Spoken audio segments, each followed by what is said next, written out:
for the 3 days of unpleasantness. Then after that, a week in hospital, just cooling off on Valium, and I've been fine ever since. He had been given a reprieve and a totally new life. The reborn part of the character he put into Brian.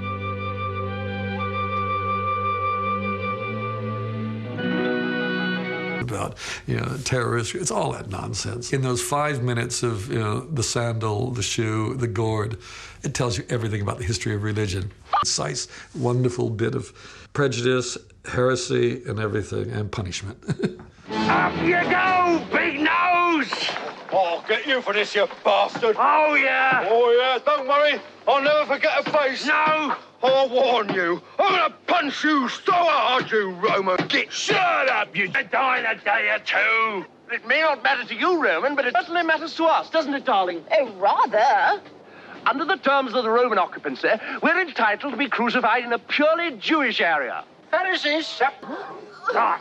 Next! Now we come to how to end a movie where all of the characters have been arrested and are about to be crucified. Because anyone on a cross is a sort of significant figure. That's the symbol of Christianity. And that's when Eric came up with Always Look on the Bright. Gristle, don't grumble. Give a whistle. And this'll help things turn out for the best. Hey. The little whistle song. If life seems jolly rotten, there's something you've forgotten. And that's to laugh and smile and dance and sing. And you're feeling in the dumps.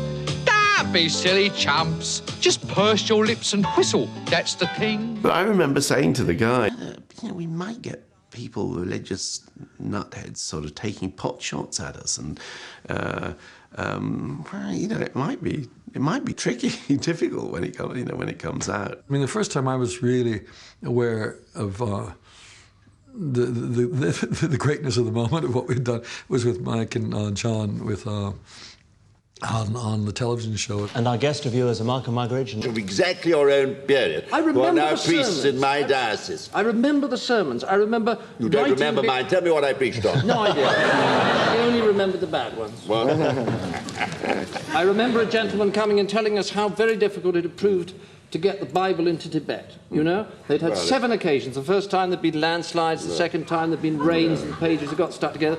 The third time, that's true. The third time the mules had fallen off the mountainside. The fourth time there were thunderbolts. And the 7th time he said, God helped us. And we got the Bibles into Tibet. And the obvious conclusion was that he was trying like hell to stop them getting the Bible.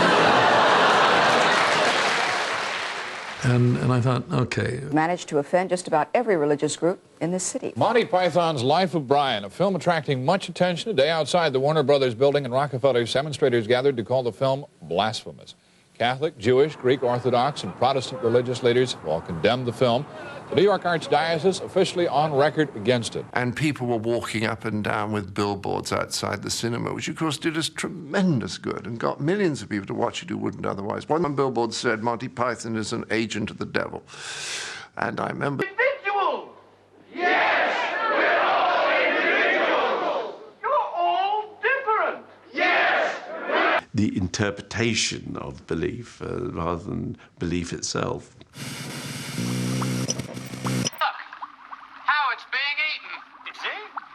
What's it all about? Face me. Why are we here? What's life all about? Let's do it as somebody's life story. And then somebody else, I think, said well, it could be anybody's life story. And 7 Ages of Man, I think somebody else said.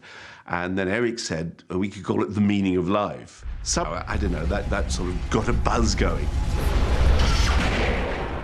And we decided that's what it was going to be. And it was going to be originally it was meant to be an animated section. I said, let me make it as a live action.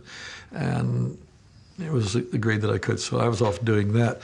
Well, Gilliam, who is only happy when he's shooting and cannot be stopped by anybody, not even the Weinsteins, just to be forcibly removed from foreign countries, put in a Brinks van and driven away. Otherwise, he'll still be shooting. He was in the studio next door, and I remember wandering into the studio next door and thinking, it's a huge set, it's bigger than anything we'd ever done. You know, Terry's section took about £1 million or something like that to do. Look, to starboard! There it lay, the prize they sought. And how are we today? Better. Better? Better get a bucket. I'm going to throw up. Originally, I wanted Terry Gilliam to do Creosote. Pardon, Gaston? 1,000 pardons, monsieur. I'm very proud that it's still offensive. If you look at it now, it's still pretty gross. I mean, the projectile vomiting, blood, you know, can we have your liver, please? It's still fairly offensive. This man is up to die. In a few moments now... There he is! Won a prize, and so it must be a good film. It must be a great film. Henry Jaglom, film director, when he saw it in Cannes, said it was the best thing Python ever done. But I said, no, Henry, there's great bits in there, but there's just crap in there as well. He said, no, but that's why it's great, because the crap is there to balance the greatness and blah, blah. Go on. I do think some of the material in there is the best we've ever done. It's actually closer to the television shows themselves, with the same kind of balance between the really wonderful stuff and the crap.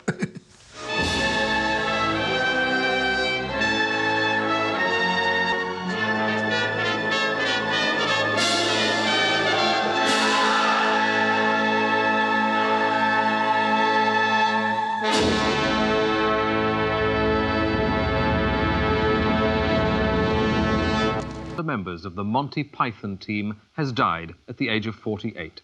He'd been suffering from cancer. None of the Pythons really knew how ill he was until about halfway through his treatment. Well, he looked terrible. He kept telling us he's fine. I am a doctor. It's all right. No, Graham, he looked terrible. I mean, he just, whenever we would get together, he just seemed to be worse and worse. And yet he was so blithely, yes, it's going to be fine. Suck on the, yes, I know the pipe gave me cancer in my throat. It's going to be just fine. I'm a doctor. And I remember talking to his brother, John, and... Now, it was, you know, I remember writing that song, Life Will Get You in the End, a lot.